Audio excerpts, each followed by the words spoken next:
Check, check, check, check.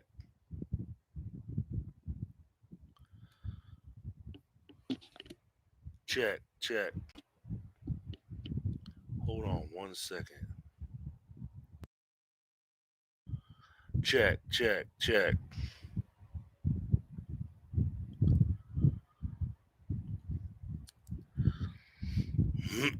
Excuse me.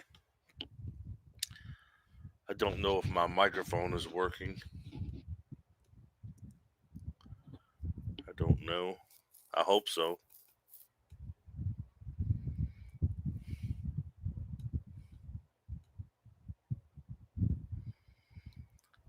Check, check, check. It sounds like to be working.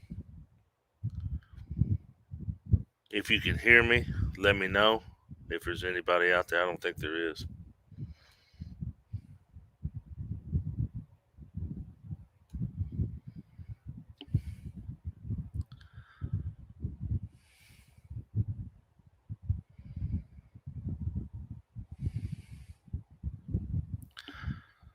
I know it's late. Just thought I'd do a little Friday check in. Hope everybody's having a good weekend.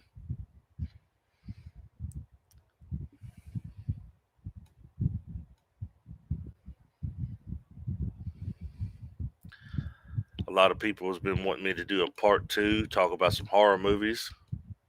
So I figure I'd do a part two to the first live I did. I think it was yesterday, the other day.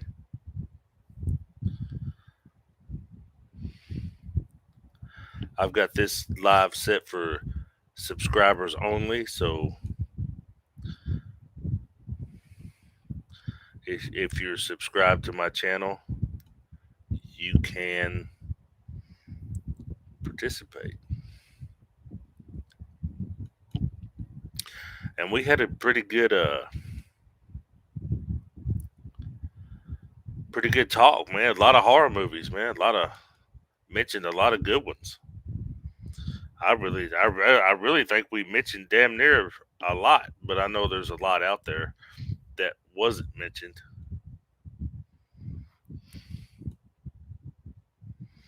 I guess I could say, what's your favorite scary movie?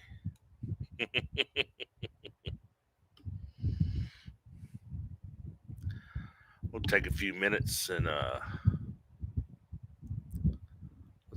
get some people, see if some people show up. Let me go back to edit real quick. Yes.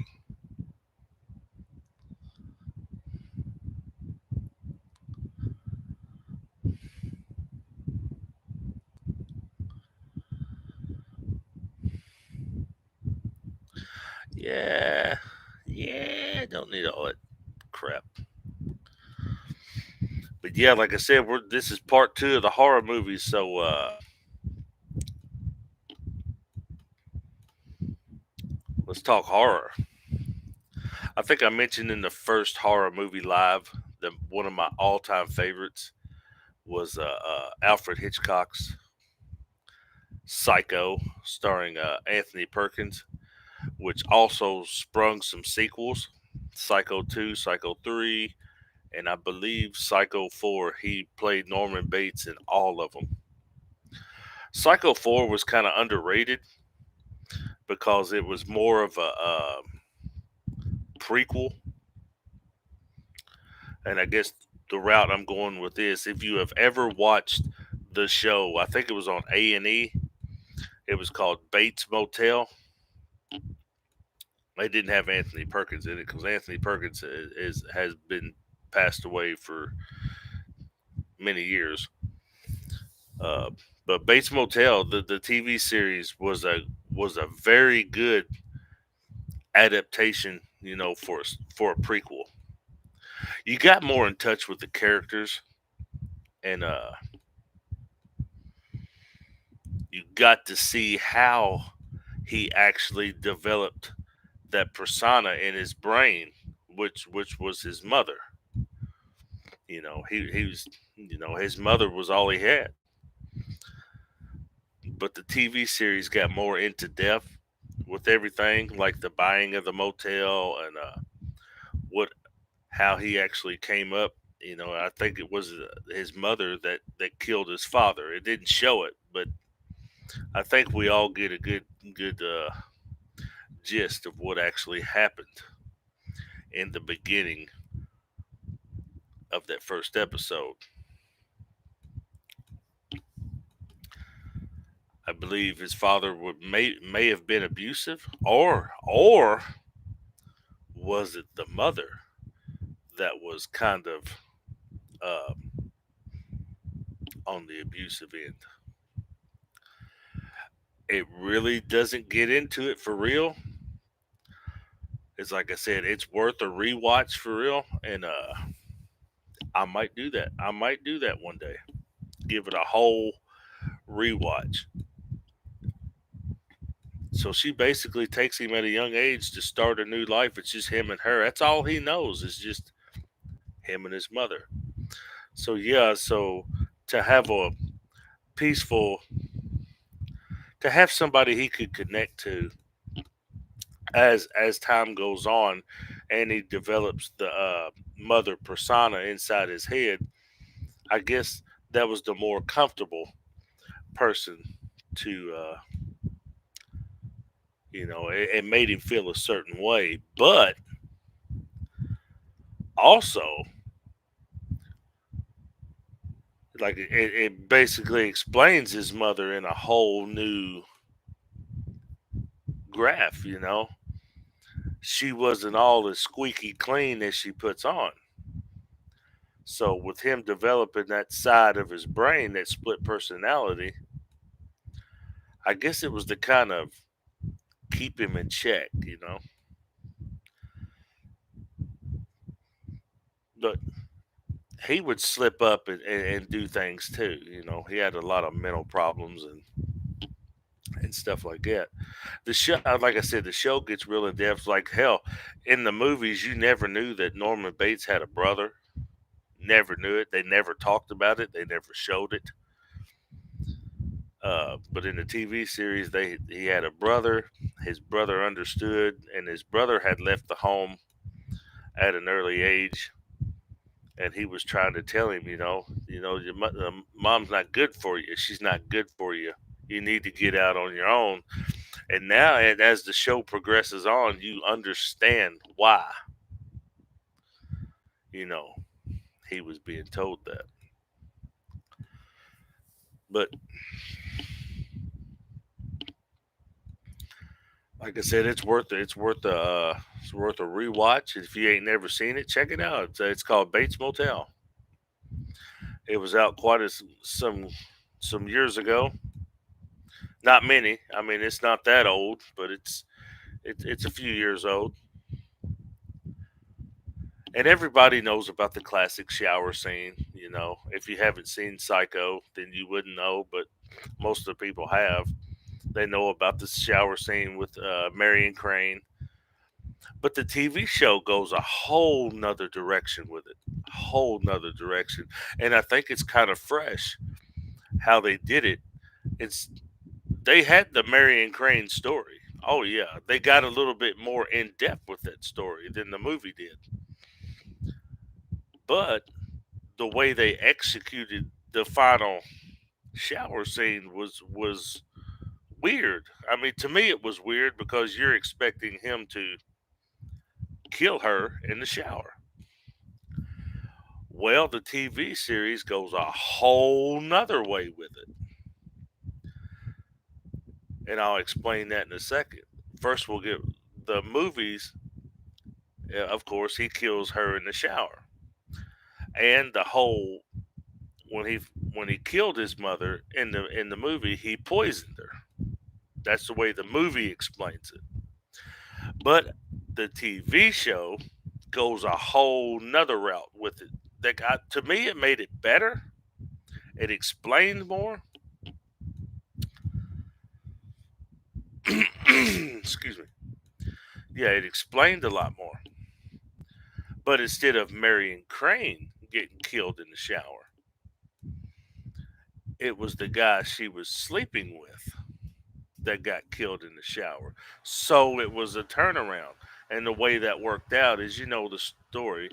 She shows up at, well, she's working, she steals money, she takes off on the run, you know, winds up at the motel at Storman. She's, you know, he gives her the room number one, the famous room, you know, where he spies on her during the night, you know, kind of like I guess you could say kind of on a perv, because well, it's because he's attracted to her, you know, he's and that's the way he was, you know, he would be attracted to certain females, but his mother persona would block him, you know, from ever being attracted to and loving anybody but her. She would get jealous. It's like a light switch, you know, just like that, switch on and off. So when he would be occupying his time with a female or something like that, or be talking to him, or you know, kind of being normal is what they call it. The mother would switch on inside his head and be like, yeah, you can't that whore, you get her out of here. It's because if he fell in love with somebody, that would occupy his time.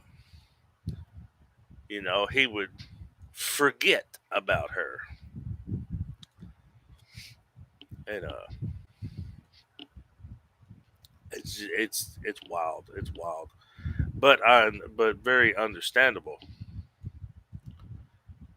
Well, anyways,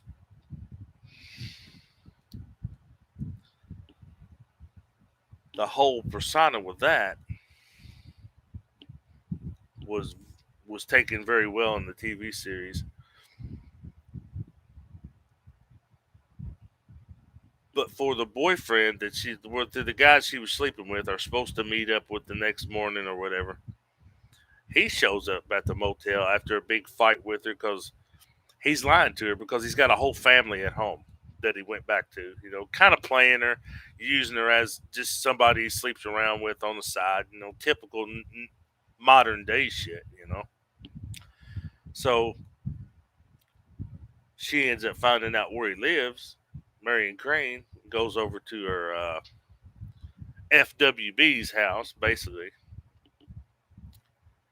and sees that he's got a whole family, got a whole wife. So she knocks on the door, and he's all freaked out, like, "Oh shit, I can't believe you're here," type of deal. And so they get into it or whatever, have a big, you know, typical fight because he's lying to her. He's done lied to her. Well, she's already been to the motel. She's done got the room at this point, but she goes back. But like I said, this is the TV series now. She goes back and ends up, you know, grabbing her stuff, and she leaves. But she leaves the money, and just it takes off. Marion Crane does not die in the TV series. She gets out of there. She doesn't even stick around very long. But the FWB finds some matches or whatever laying on the ground where they had a fight, and it said Bates Motel. So he's like, okay, that's where she's at, right? So he gets in his car and he drives there, and she's not there. Norman's there, you know, letting him know that he hadn't seen her because he's been up in the house talking to his split personality mother, and so the guy says, "Well, I'll just wait for her. She'll be back probably. I'll just wait for her in the room." So the guy was waiting a little bit, takes a shower, and the next thing you know, boom! Here comes psycho mother personality in there and kills him, which I could understand because that's going to draw attention to the Bates Motel. With like, But like the movie plays out a lot different. But I like that TV series is they get more in depth, but they like to change a few things around, just to keep the audience more hooked. Because the audience is going to expect one thing. They're going to expect it to be like the movie. Now, why would they want to do that with TV when that's already been done? We get it. That was done. If we're just going to be expecting the same thing, then there's really no hype with it. So let's change things around, like the Walking Dead TV series. Totally different than the comics. A lot of it matches, but a lot of it don't. Rick waking up in the hospital, all that stuff plays out perfectly fine. But there are characters that don't exist in the comic that are in the TV show, like Daryl Dixon. He was totally made up for the TV show. Was not in the comic. Neither was Merle, I believe, his brother Merle. I don't believe. I'll have to double check that. But there's a lot of stuff that don't match. Even the Negan story, when you get to the iconic Negan story, Negan is still very much part of very much familiar with everybody at this point in the TV series.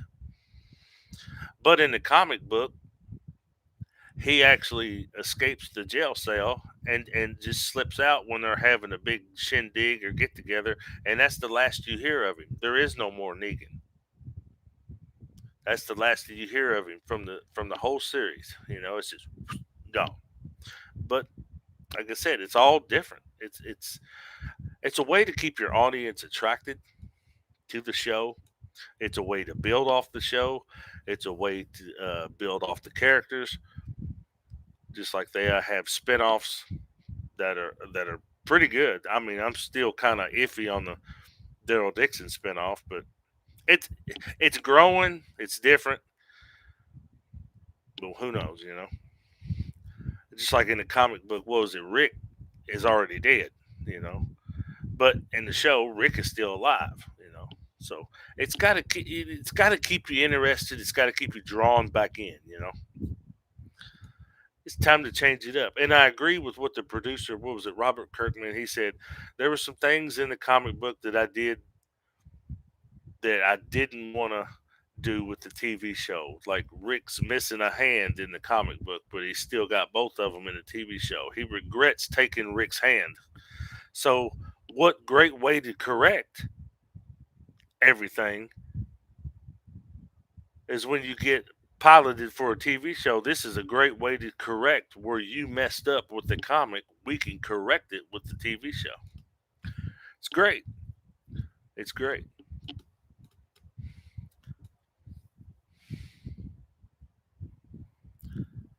Keeps you more invested.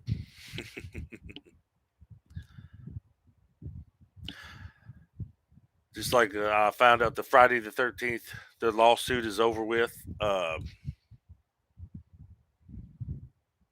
They're coming out with a TV series called Crystal Lake. It'll be on Peacock probably sometime next year.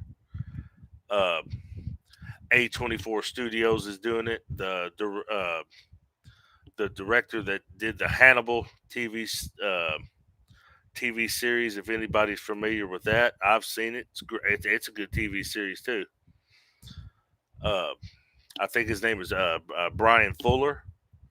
I'm not if I'm not mistaken, but yeah, he's taking on the Crystal Lake TV series. So we're going to see a kind of a prequel type deal with Jason Voorhees and his mother Pamela Voorhees. We're probably going to see a little bit of what happened during his experience of being bullied and picked on at the camp, and while she was a cook at the camp. We'll get a little bit more backstory than what we got in the film franchise. And I think that'll work out great because it'll give people a little bit more understanding of what's going on. But as time goes on, we're going to get the classic hockey mask. We're going to get the classic Jason. We're going to get the typical Friday the 13th stuff. But I think it's going to be brought to our vision in a different way. It's because you got to, like I said, TV has got to be just a little different than what we have experienced with the film franchise, because they've been out of commission, with this lawsuit for quite a few years now. It's time to get Jason back on the big screen. We haven't seen Jason on the big screen since 2009 was the last Friday the 13th movie. And that's going to be great because he's one of what I call the big three.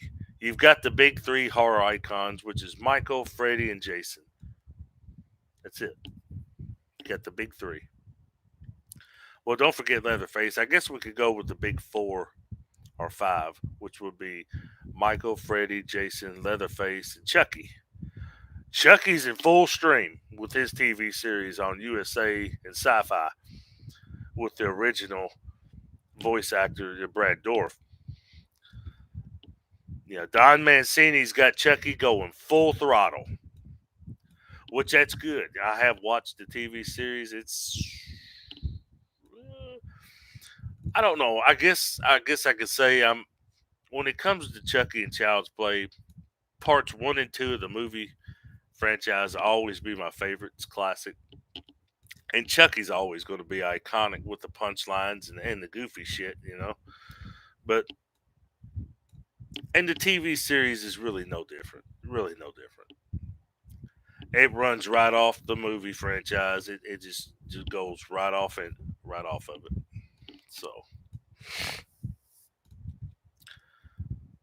there's not really much I can say about Child's Play. Is just that it's Child's Play. What it is, it's Chucky.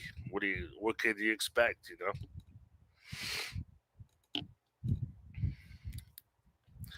Saw 10 drops September 29th. If there's any Saw fans out there, uh, and all I can say on that is how many ways can you kill somebody? But if you look at it, technically, he's not killing anybody. They're given a choice: live or die. He's putting them in these death machines, but it's their choice to live or die.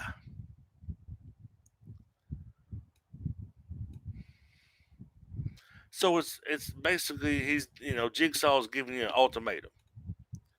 You can either live, but you're going to do some crazy shit to do it though, or you can just say screw it and die.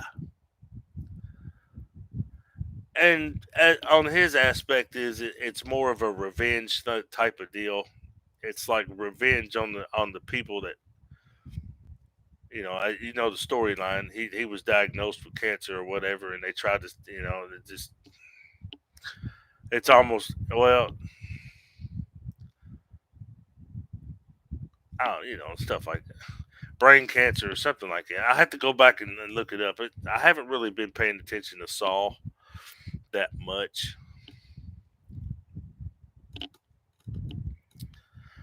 Halloween just completed its new reboot, all three movies. I liked the 2018 one. I did. Halloween Kills was okay. If they would have just slowed down on the evil dies tonight and all the cheesy, kind of callbacks or whatever. If they would have did a little bit more character development, I think the movie would have been perfectly fine. I don't think you really needed Halloween Ends, the third one. I don't think you really needed that. I think you could have just went with 2018 and Halloween Kills and kind of just okay. You didn't need that 4 year time jump and bring Halloween Ends to it, because Halloween Ends was more of a movie by itself You could have took Michael Myers plumb out of the movie. It would have been perfect. It would have been perfect. You didn't have to include him into it. No, it would have been just fine without him. I just think that uh, Michael Myers was kind of shoehorned in, you know, to keep everybody in their seats for real. 2018 Halloween Kills. I believe that to me that's all you really needed. And I feel the same way when it comes to this new Exorcist movie, Exorcist Believer. I want to see it. I mean, the original is iconic. It will forever be. I mean, for God's sakes, it had people throwing up in the theater and passing out. I mean, it was just ahead of its time, above and beyond. But it's hard. It's going to be hard to top an original up to that caliber. It's going to be hard. It's either get even with it. You don't want to go too far overboard with it. Uh, because then you'll just be just going way too far out, you know. Let's give the audience and the Exorcist fans, because you know there's an Exorcist following out there, give the fans, don't do a lot of paying homage to the original, doing a lot of callbacks. Just know what the Exorcist was, stick to the format. Make it modern day. Yes, you can. You can bring in that into this new time period. Yeah, but understand what the Exorcist was, understand the format, understand the vibe, and give the fans a great time. Give them a fucking good Exorcist movie. You know, you don't have to have a lot of callbacks. Yeah, you can bring some old characters back in, whoever's left that wants to reprise roles, but understand what the movie was, the vibe that it held, the kind. I'm not saying have people throwing up in their chairs and passing out. I mean, if that's what happens and that's how grimy it gets, then that's how grimy it gets. I mean, that would be right up there, with the original. It'd be like nothing like this has happened since the original. Okay, man, we got you. That's great. It seems like it's living up to its predecessor.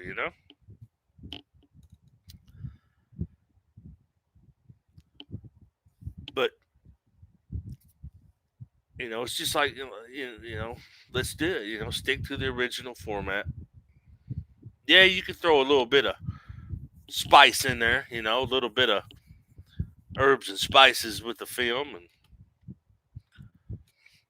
I mean, because that's all Evil Dead's doing.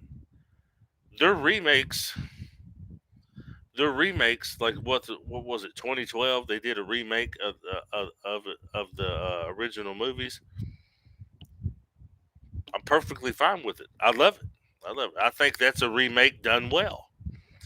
And the one after that was Ash versus Evil Dead, the TV series.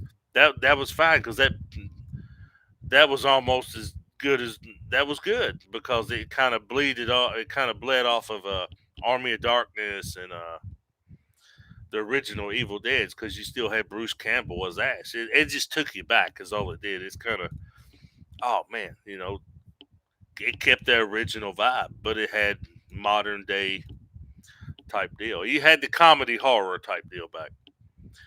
But with this new movie, Evil Dead Rise, I like how they're doing it. The remake of the movies. You've got all new characters.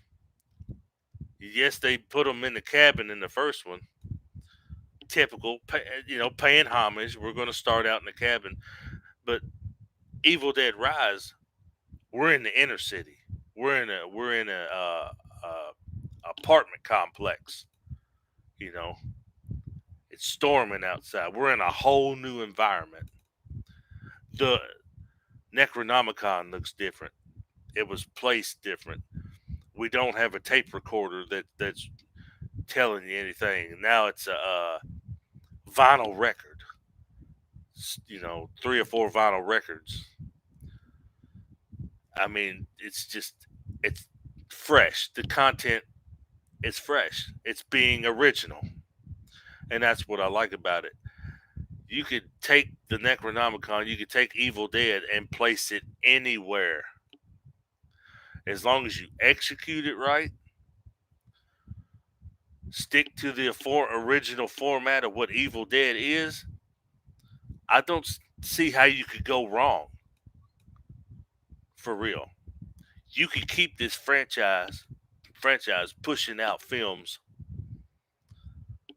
and the Evil Dead fans won't be disappointed unless you just get plumb out stupid with it, and then it's like, hey, that to me that's not Evil Dead. That's just I don't know, I'm not feeling it. You know, I don't feel the same way as the last one.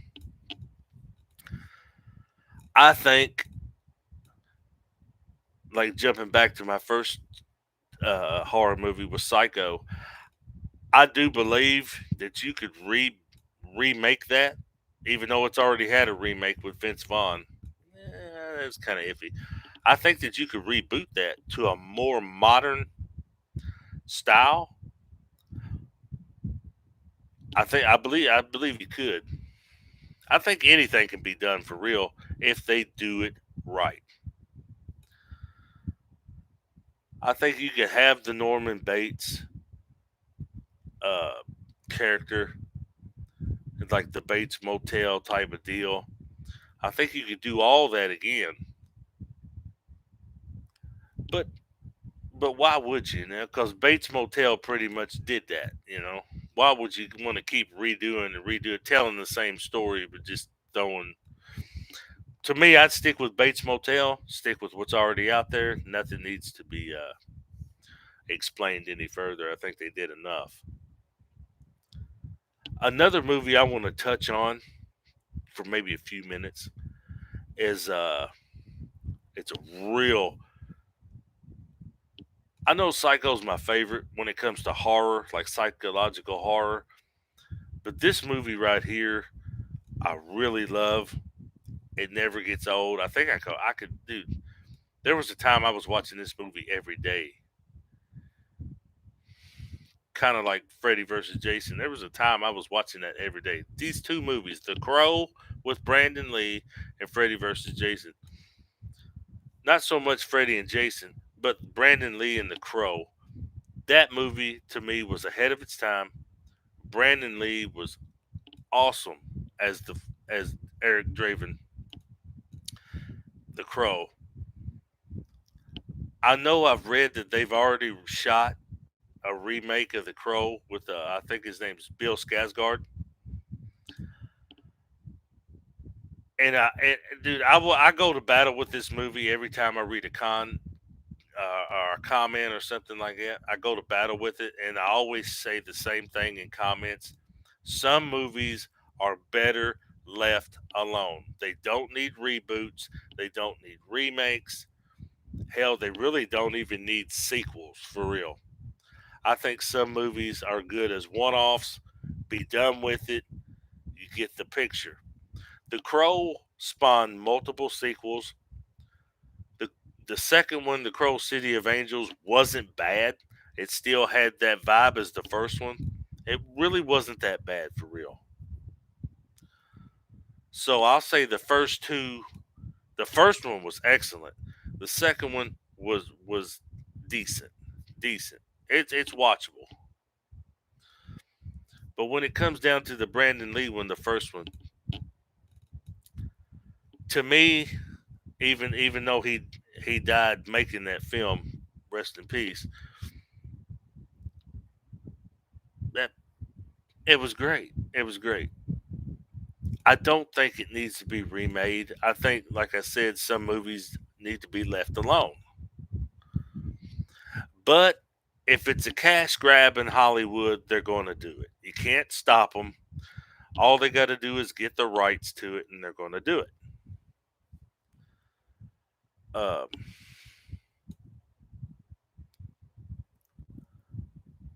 but my generation, we're always going to love Brandon Lee. We're always going to love The Crow. We're going to love The Crow for what it is. And I can't say that I probably won't sit through the new one just to see if, I mean, I'm sorry, I don't know where you're going to top the original. But as long as I guess it's at the end of the movie, if I can sit there and say, hey, that wasn't that bad, it wasn't Brandon Lee, or it wasn't The Crow, I know, but it wasn't that bad. I guess that's all that counts. If I can say, damn, that wasn't that bad for real. It's got rewatch capability to it, you know. Some movies, some rock and roll bands, rap bands, whoever, some things just lie true to your heart, and some things you just want to stay original, you know.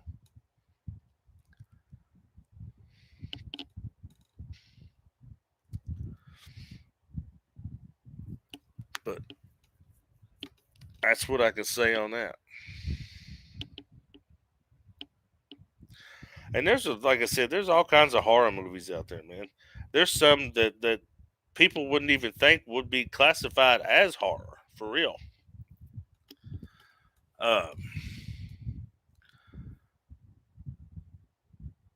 it's like I watched an old one a few years back, Invasion of the Body Snatchers. Excuse me. That I'd never really seen that movie for real. I remember there was a black and white version. I don't think I've ever really seen that one either. But I did watch the more up to date version, and it was weird. It makes you think. It really does. It kind of makes you think with cloning, all this clone talk, that's going around, in the airwaves now. They're cloning this. They think people are clones. Well, hell, that movie was right there on it. They had people walking around looking just like the person, touch this plant or whatever, and it's just, oh shit. It's not that I'm tired. It's just this fan is blowing right on me, making me cold. But yeah, it's the closest thing to cloning for real.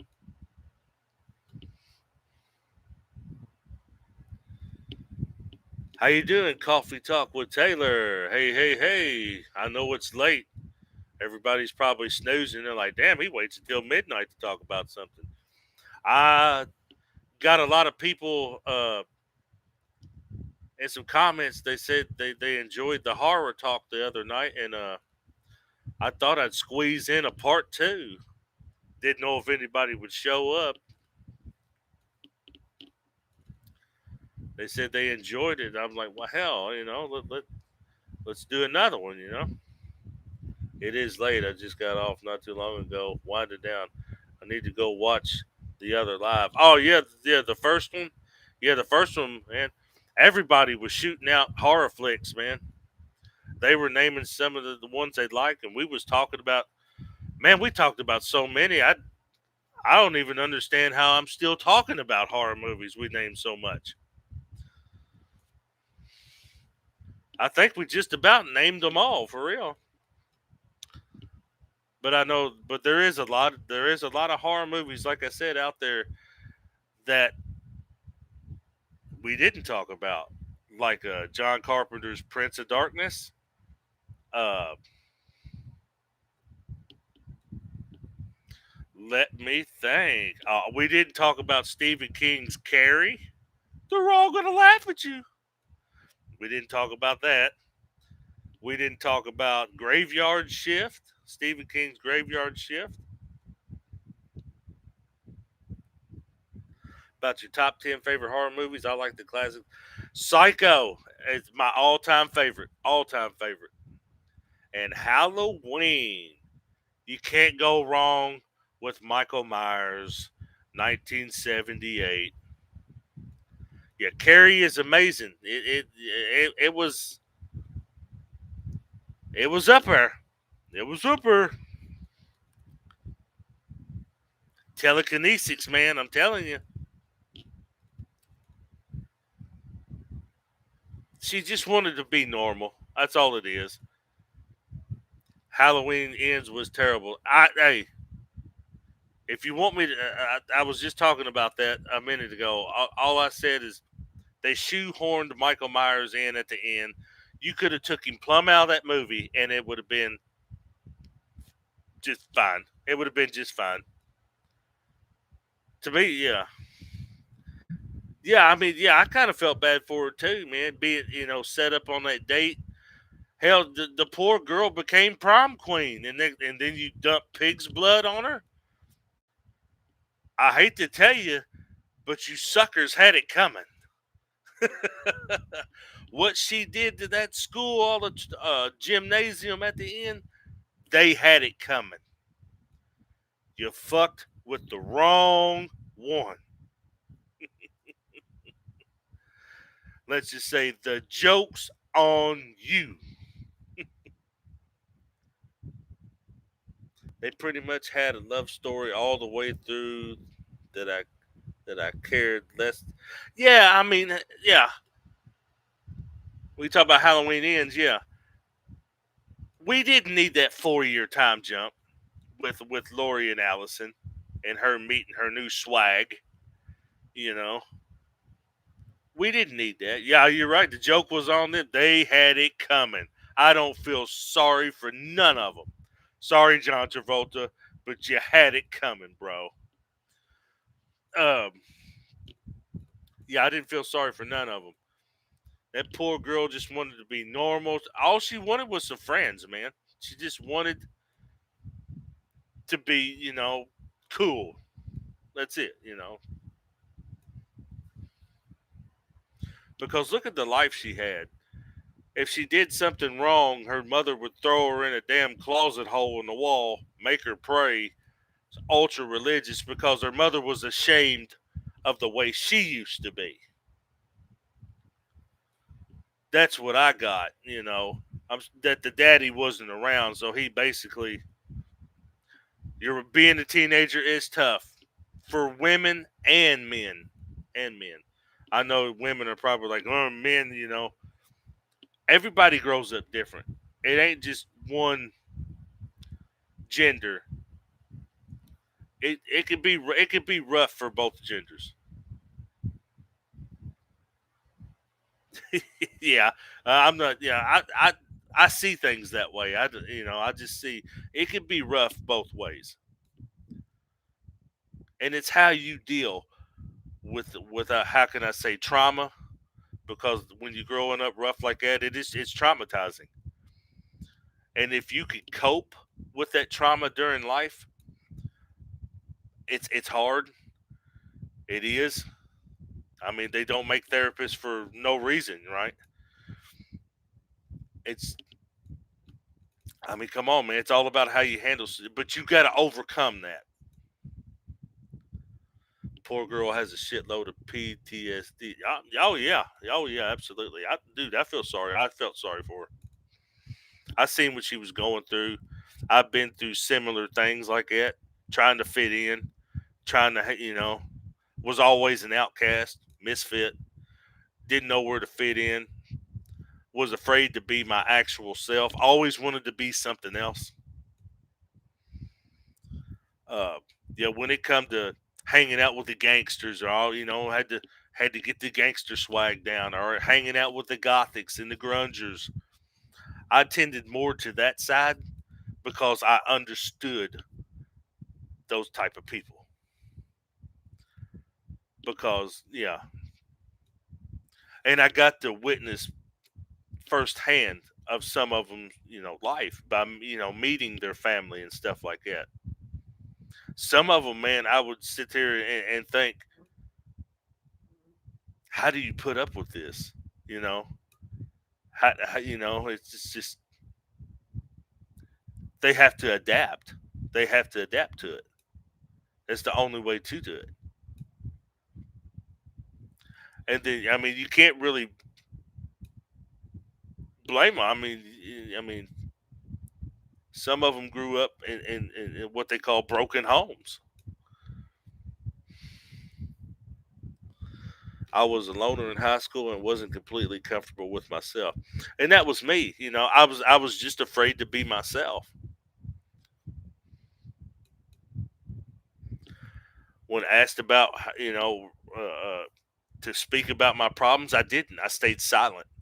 I feel, why should I speak when nobody will understand?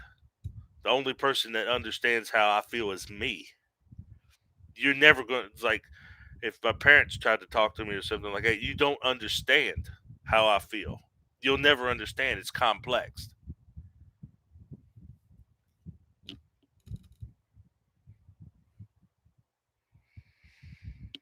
That, so I tried to be other things. It's almost like I was trying to hide from myself or run away from myself. But I've learned to accept who I really am. And now you're getting me. Yeah, I might dress urban or whatever, or something like that. But I'm not trying to be something that I'm not. I'm just me. You either like it or you don't.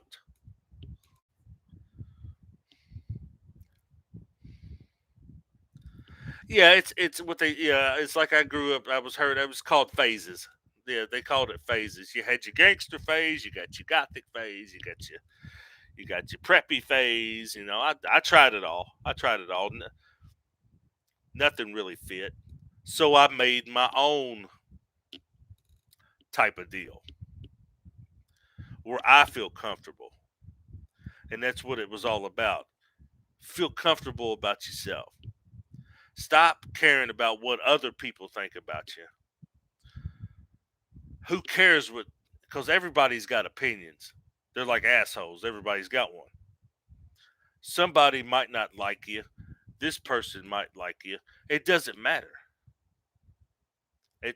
You're not out here for a fashion show. You're not out here for a popularity contest. My band T-shirt phase didn't end until college. Then I was preppy. Now I'm just laid back, comfortable in leggings. Hey, that's what it is. I'll tell you, with me, the reason why I like the fall and I like the winter, I'm a hoodie type of guy. I love hoodies. I'll be honest with you. I like wearing jackets and stuff. That's why I get excited when it comes time for it to get cold. And I love the hoodies and boots and hot coffee. I, thumbs up. That's it. That's all I gotta say. That's all I gotta say. But yeah, it's like the style of clothes I wear. It's so nineties. You want to know why I like the nineties style? Because it was baggy, it was loose. God, with this skinny jeans shit. It Skinny jeans are not fat people friendly.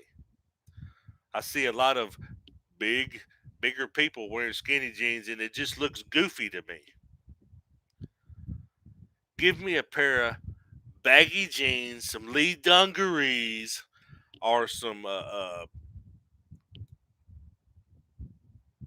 Levi baggy or something like that. Not the white yoke 'em tight to where you got to be melted into them and hardened into them.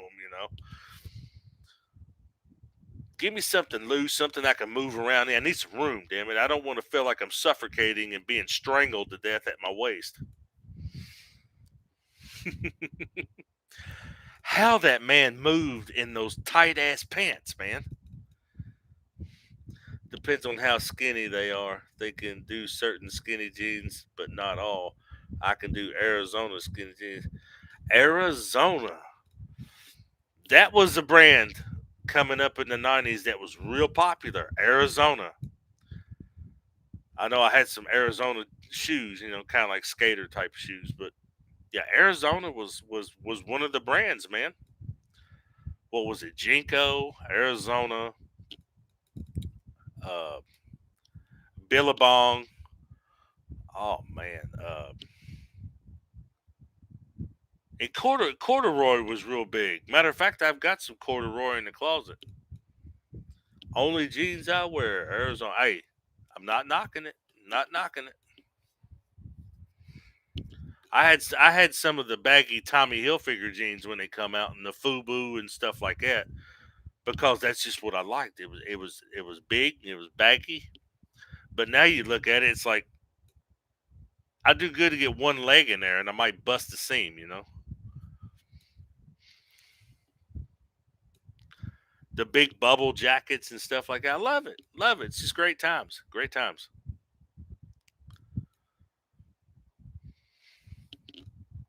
Man, we got way off subject, but that's good. That's good. And there is a lot of horror movies out there like Carrie. Like Carrie, it kind of there's other movies that dealt with the same kind of issue. Christine is one of them. What's his name? Artie. Artie. Yeah, Artie Cunningham. He wasn't nothing. He was basically a nerd. But let's just put it that way. He was basically a nerd. He wasn't popular. He was bullied. The same kind of theme, kind of like Carrie, only he didn't have telekinesis or whatever. He found an old beat up car. He was drawn to it. He was drawn to it. The car changed him into something. Changed him into this popular, got that cocky attitude. I'm the shit type of deal. Which his friends seen that. The his friend that was the football player, and also the girl that was with they seen what was going on, but Artie was so brainwashed with his car, he didn't see it. He just thought everybody was jealous of him. Oh, you're jealous, this and that. It wasn't that. They knew. They'd be like, "Hey, this ain't my friend no more. I don't know who you are." It's how do they say nowadays? These young kids, you acting brand new. There you go. He was acting brand new. Christine is probably one of the least favorites, to be honest. King has been, yeah, but it's mentioned when you talk Stephen King. You'll always hear Christine. It is mentioned. Yeah, it's like it's one you mention.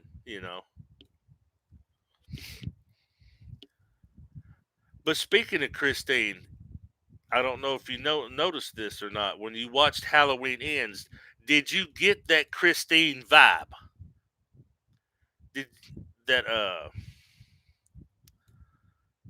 Because basically watching Christine and then go take a peek at Halloween Ends. Yeah, it's like, and I thought it was funny when they did the junkyard scene when he killed those bully kids or whatever. When he was in that truck, boy, if they didn't do it just like Christine in the car, running them down. There you go.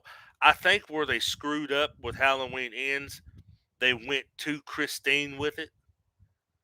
I mean, they could have had a vibe, but I think they just like I stated, you could have took Michael Myers plumb out of that movie and it would have been fine. Yeah, too many ideas from other movies, not original. The way I would have done it, I would have done it like this: Halloween Kills. I wouldn't even have needed a third movie. Halloween Kills. I wouldn't even have had that last part where he killed. Was it Karen? Was it Karen? I would have left that out. I would have got rid of Michael when they beat him down. I would have ended it right there. There wouldn't have been no jumping back up and slaughtering the whole gang that's whooping your ass. No, it would have been a one and done right there. They would have got their revenge. They would have beat the hell out of the boogeyman, and that was it. Yeah, I thought he was dead in kills too. Yeah, I mean, when they beat the hell out of him, I'm like, that dude, that's it. But come on, but y'all acting like he's got this, this. Yeah, I mean, yeah, he's pure evil. Doctor Loomis stated that he is, pure evil, and they made it seem like the mask is what gave him that edge. I don't know. Like I said, you only needed two movies, 2018 and Halloween Kills. That's all you needed, really. But I think the best part of Halloween Kills, I'll be perfectly honest with you, was at the beginning, the flashback scene that they did. I think it was executed beautifully with the scenery going back to 1978, the way the mask looked on dude for real, just the way Michael looked in general. I was I was like, wow. Are we getting deleted footage or something? I know they recreated it or whatever, but it was right on the money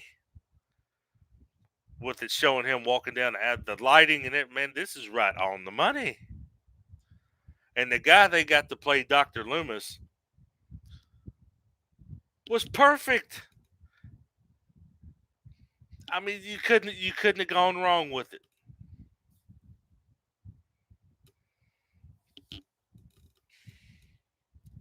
That was a great thing. I mean, every time I watch it, I just love the beginning. It's just like, oh man, it's got that original vibe to it. It's fucking great.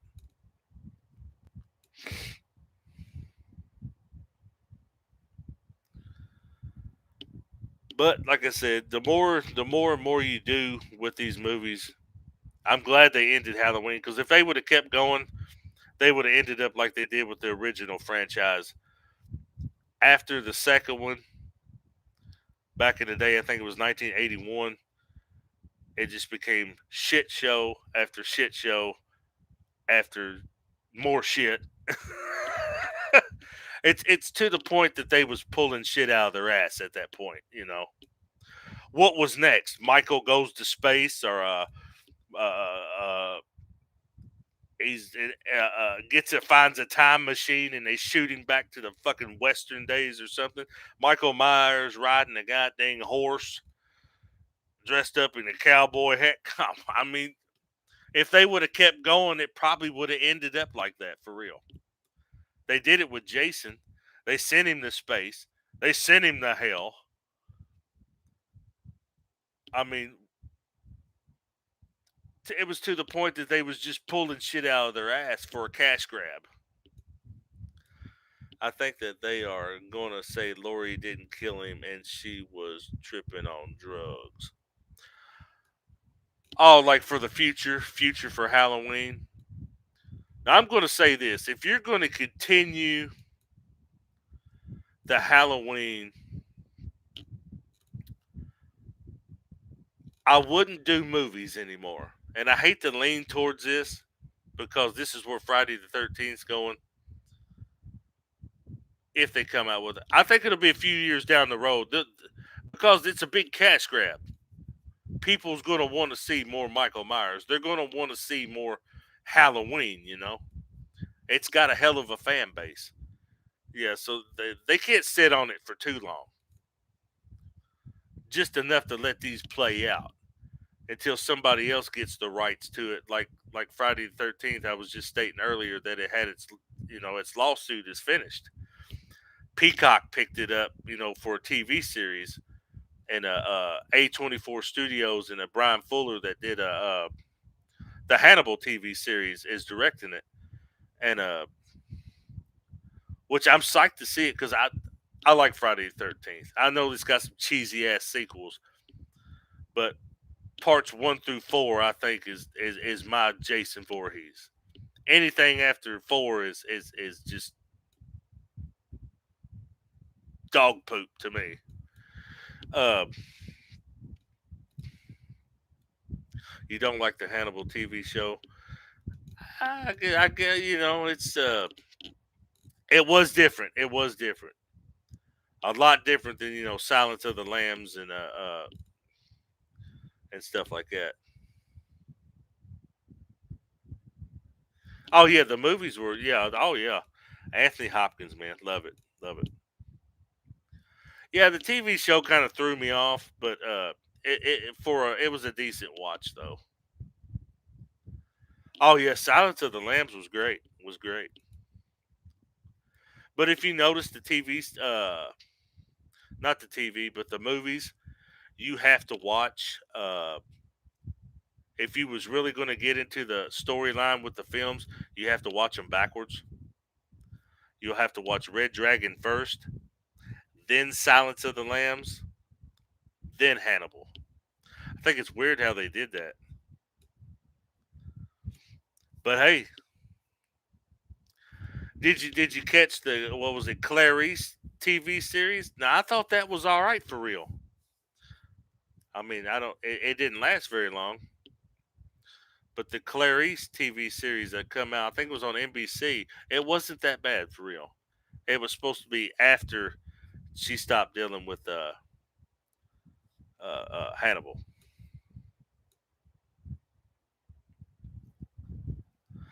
Yeah, I guess I guess it wasn't cup of tea for a lot. Hey, I mean, if you didn't like it, you didn't like it. We all have opinions, though. Yeah, I thought it was decent. I think it could have been better. I'm not saying it was just man, two thumbs up. I just like I stated, it was a cash grab. Why not? But you can't top the movies. You can't top the movies. Not at all.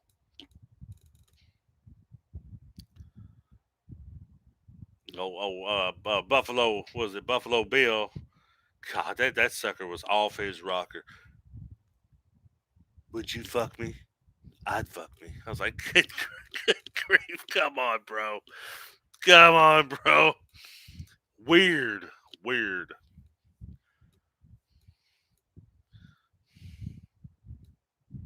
Yeah, insane in the membrane, absolutely. But what great way to catch a serial killer than to be talking to a serial killer. But you gotta look at it though. Hannibal was what was he a was he a doctor? Yeah, he was a doctor, wasn't he? Like a therapist type deal. And he knew. Let's just say Hannibal knew psychos. I mean, fuck, he is one. Why wouldn't he know them? Yeah, I think he was. I think he was like a yeah, he was like a therapist or something like that. Something I don't know. I have to double check. But yeah, it's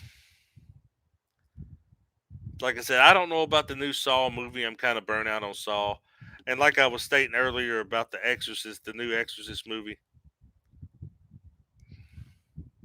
some big type of doctor. Yeah, I'm wanting to see. Yeah, he's like because it was Doctor Hannibal Lecter. I think he was like he he kind of put on like that therapist vibe, that they go see.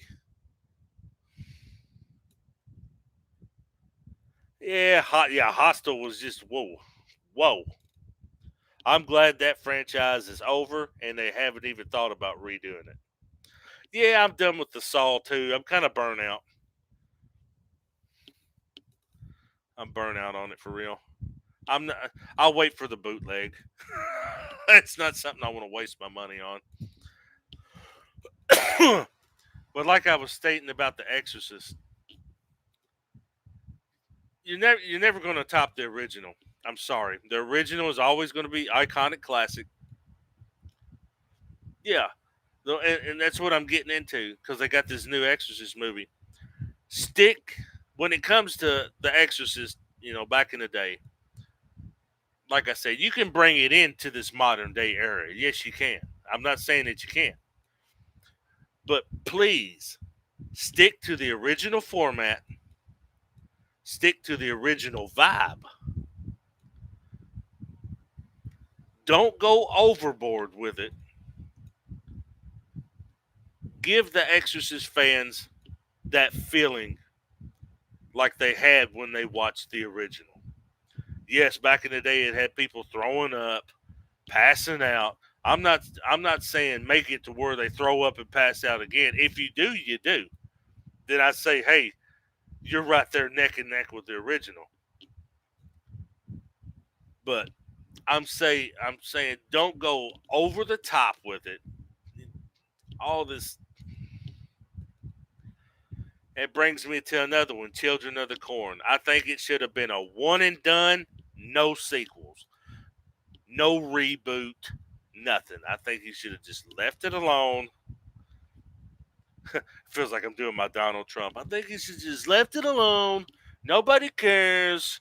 Everything's good. In the same way I feel about Brandon Lee's The Crow.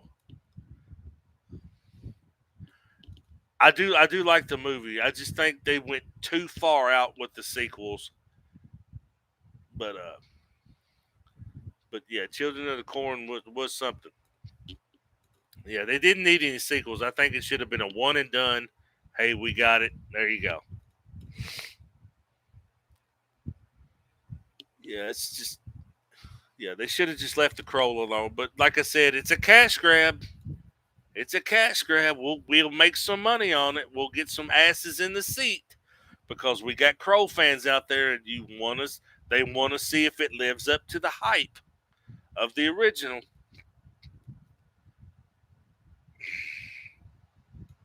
I don't know. I don't know.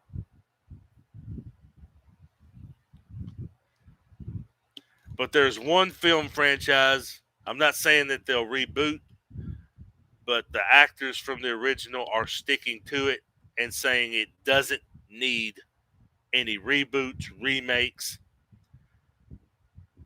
Michael J. Fox has said it, Christopher Lloyd has said it, and even other actors from that movie has said Back to the Future 1, 2, and 3 is perfect.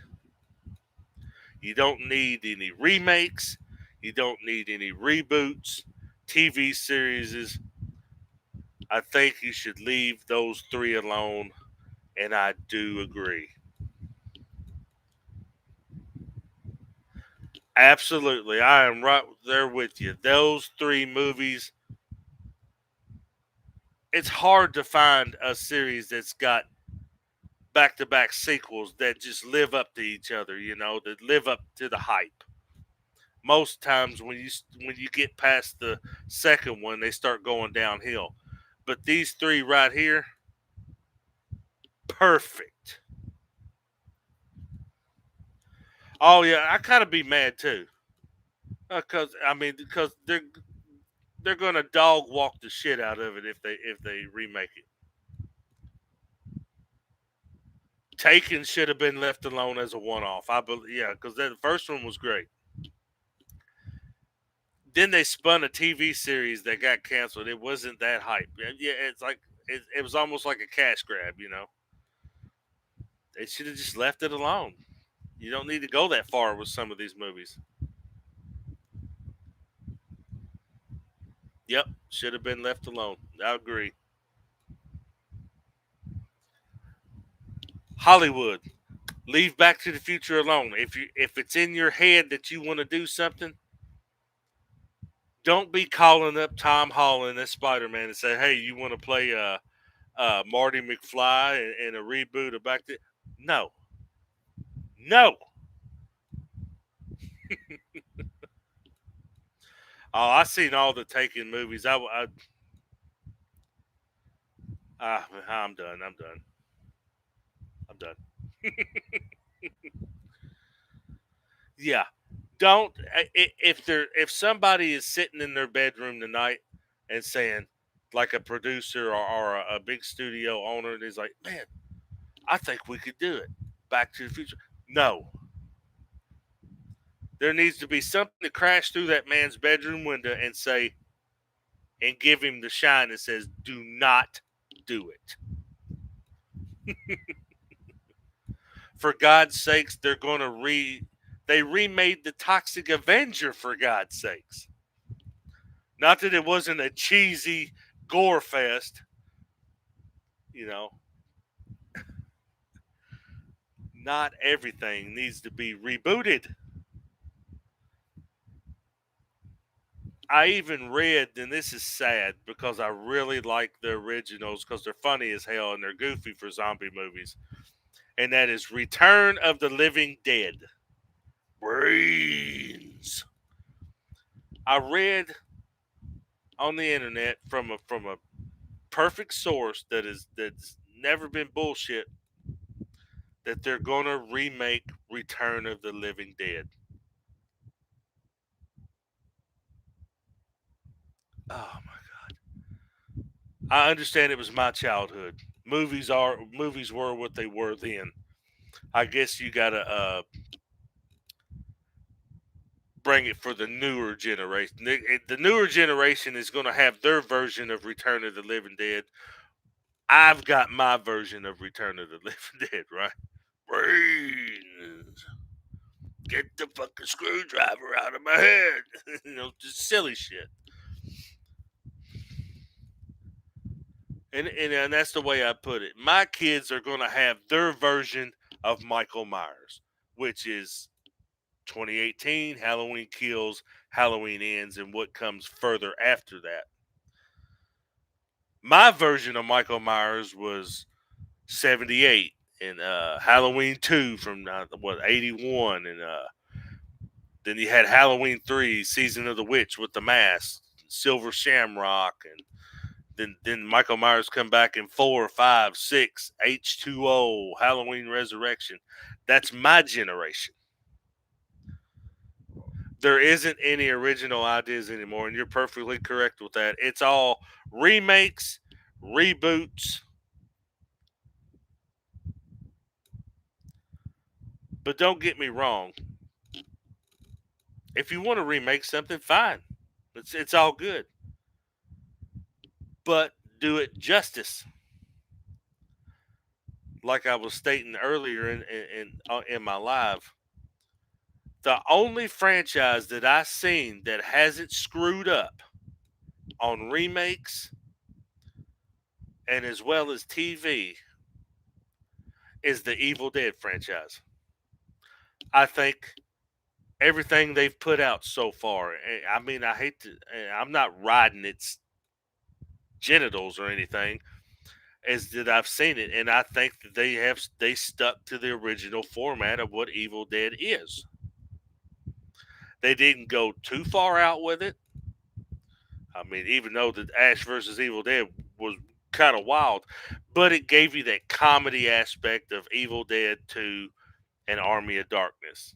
I don't think it lost its touch. I actually never seen any of those. Check it out. Check it out. I mean, the original. It was supposed to be horror. It was actually supposed to be a scary movie, but they kind of added a little bit of comedy in it when they did Evil Dead 2 and Army of Darkness and stuff like that, and the TV series Ash versus Evil Dead. But as far as the remakes with the Evil Dead remake back in 2012 or 2013, and this new one, Evil Dead Rise, you watch all that and you'll be like, it's good. I mean, I can't see where they screwed up.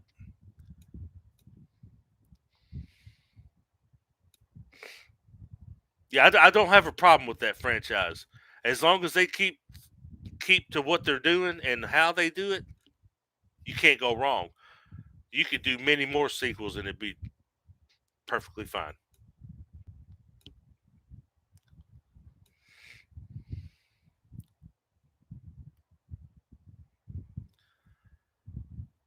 Like he was talking about Psycho a few minutes ago. If you've ever watched the TV series Bates Motel, I believe that is a perfect. I guess you could call it a reboot, but it's kind of like a good like a prequel. series for Norman Bates, but you're never going to get as classic as Alfred Hitchcock with the black and white, the classic shower scene, and it's just a psychological horror deal with it. You know, Anthony Perkins played Norman Bates beautifully. I do. Hey, I'm with you right there. Bates Motel was off the chain. My sister turned me on to it. She said, "You like Psycho, right?" I was like, "Yeah, I love Psycho. I love the movies." She said, "Well, you need to check out Bates Motel."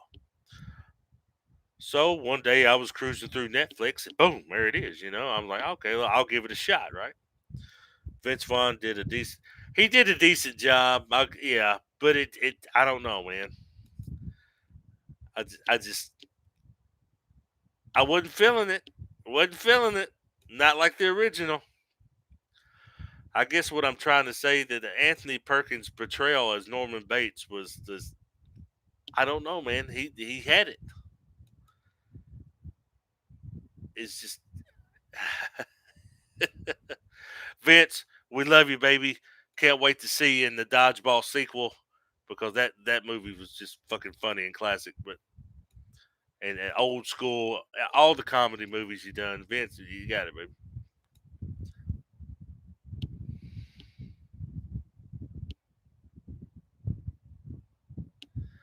Yes, the director he modeled how Hitchcock did it scene for scene. Yep, yep. I mean, don't get me wrong. I'm not dissing it. I'm not dissing it at all. It was good, and that's what I like about directors. You know, when you understand the format, you want to stick to the original format. I'm not saying that you can't add a little spice to it. You know, because you're going to have to do that to make it your own. You can't just go in there and give the audience something they've already seen. You got to add a little flavor to it. Yeah, he understood the assignment, and it's underrated. It's underrated. A lot of people, you can't please everybody. Only thing you can do is try to make a good movie. You you're gonna have your haters. You're gonna have your likes. I mean, it's the same way with Halloween. Some people hate its guts. Other people think it's the best movie. Dork, honestly. Oh yeah, I love it. I'm gonna tell you right now. This is not horror. This is not horror at all. I just branched off a whole other thing. Another one of my favorite franchises, and I think all the movies are good. Other people might be disappointed in the end. Die Hard with Bruce Willis. I John McClane was the shit. I mean, what? Die Hard. Come on now. I think all of them were good.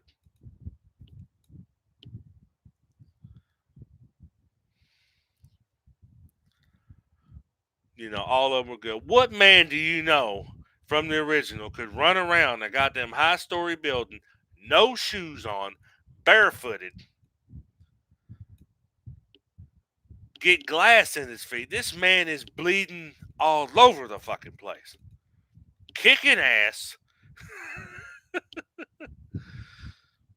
I like indie films too. I've seen a few. I've seen a few decent ones. Yeah, but yeah, I gotta brag on Bruce Willis. Bruce Willis, man, he's action packed, man, action packed. He had a lot of good action movies. Eddie had a lot of good what can I call kind of comedy type deals too. He just fit that role, you know.